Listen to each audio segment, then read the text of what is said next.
first principle in the science of getting rich. Thought is the only power which can produce tangible riches from the formless substance. The stuff from which all things are made is a substance which thinks, and the thought of form in this substance produces the form. Original substance moves according to its thoughts. Every form and process you see in nature is the visible expression of a thought in original substance. As the formless stuff thinks of a form, it takes that form. As it thinks of a motion, it makes that motion. That is the way all things were created. We live in a thought world, which is part of a thought universe. The thought of a moving universe extended throughout formless substance, and the thinking stuff moving according to that thought took the form of systems of planets and maintains that form. Thinking substance takes the form of its thought and moves according to the thought. Holding the idea of a circling system of suns and worlds, it takes the form of these bodies and moves them as it thinks. Thinking the form of a slow-growing oak tree, it moves accordingly and produces the tree, though centuries may be required to do the work. In creating, the formless seems to move according to the lines of motion it has established. The thought of an oak tree does not cause the instant formation of a full-grown tree, but it does start in motion the forces which will produce the tree along established lines of growth. Every thought of form held in thinking substance causes the creation of the form, but always, or at least generally, along lines of growth and action already established. The thought of a house of a certain construction, if it were impressed upon formless substance, might not cause the instant formation of the house, but it would cause the turning of creative energies already working in trade and commerce into such channels as to result in the speedy building of the house. And if there were no existing channels through which the creative energy could work, then the house would be formed directly from primal substance, without waiting for the slow processes of the organic and inorganic world. No thought of form can be impressed upon original substance without causing the creation of the form. Man is a thinking center and can originate thought. All the forms that man fashions with his hands must first exist in his thought. He cannot shape a thing until he has thought that thing. And so far man has confined his efforts wholly to the work of his hands. He has applied manual labor to the world of forms, seeking to change or modify those already existing. He has never thought of trying to cause the creation of new forms by impressing his thoughts upon formless substance. When man has a thought form, he takes material from the forms of nature, and makes an image of the form which is in his mind. He has so far made little or no effort to cooperate with formless intelligence, to work with the Father. He has not dreamed that he can do what he sees the Father doing. Man reshapes and modifies existing forms by manual labor. He has given no attention to the question whether he may not produce things from formless substance by communicating his thoughts to it. We propose to prove that he may do so, to prove that any man or woman may do so, and to show how. As our first step, we must lay down three fundamental propositions. First, we assert that there is one original formless stuff, or substance, from which all things are made. All the seemingly many elements are but different presentations of one element. All the many forms found in organic and inorganic nature are but different shapes, made from the same stuff. And this stuff is thinking stuff. A thought held in it produces the form of the thought.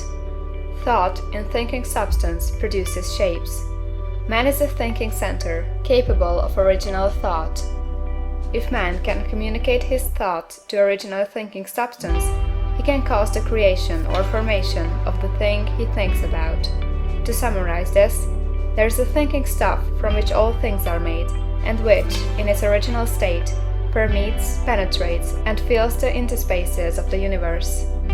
A thought in this substance produces the thing that is imaged by the thought. Man can form things in his thought, and by impressing his thought upon formless substance, can cause the thing he thinks about to be created. It may be asked if I can prove these statements, and without going into details, I answer that I can do so, both by logic and experience. Reasoning back from the phenomena of form and thought, I come to one original thinking substance, and reasoning forward from this thinking substance, I come to man's power to cause the formation of the thing he thinks about. And by experiment, I find the reasoning true, and this is my strongest proof. If one man who reads this book gets rich by doing what it tells him to do, that is evidence in support of my claim.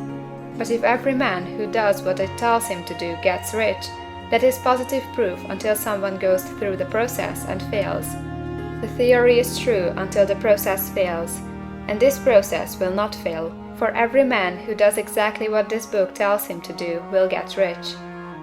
I have said that men get rich by doing things in a certain way, and in order to do so, man must become able to think in a certain way. A man's way of doing things is the direct result of the way he thinks about things. To do things in a way you want to do them, you will have to acquire the ability to think the way you want to think. This is the first step toward getting rich. To think what you want to think is to think truth, regardless of appearances. Every man has the natural and inherent power to think what he wants to think, but it requires far more effort to do so than it does to think the thoughts which are suggested by appearances. To think according to appearance is easy. To think truth, regardless of appearances, is laborious, and requires the expenditure of more power than any other work man is called upon to perform. There is no labor from which most people shrink as they do from that of sustained and consecutive thought. It is the hardest work in the world. This is especially true when truth is contrary to appearances. Every appearance in the visible world tends to produce a corresponding form in the mind which observes it, and this can only be prevented by holding the thought of the truth. To look upon the appearance of disease will produce the form of disease in your own mind, and ultimately in your body, unless you hold the thought of the truth, which is that there is no disease. It is only an appearance, and the reality is health.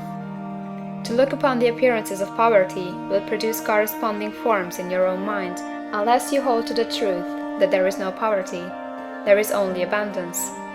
To think health when surrounded by the appearances of disease, or to think riches when in the midst of appearances of poverty, requires power.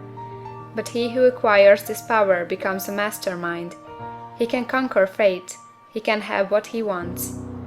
This power can only be acquired by getting hold of the basic fact which is behind all appearances, and that fact is that there is one thinking substance from which and by which all things are made. Then we must grasp the truth that every thought held in this substance becomes a form, and that man can so impress his thoughts upon it as to cause them to take form and become visible things.